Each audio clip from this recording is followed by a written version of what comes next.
Malama Hanua, two words are not taken lightly in Hawaii. Malama means to take care of properly.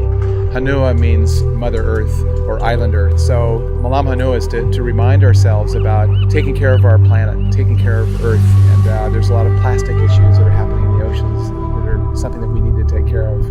We've actually partnered with MiiR to make sure that we're being responsible across the board. It takes partners like that to really help continue to push the message out. We have a responsibility as a company, not just within our company, but also with our consumers, to be responsible, to think about taking care of Island Earth in a responsible way.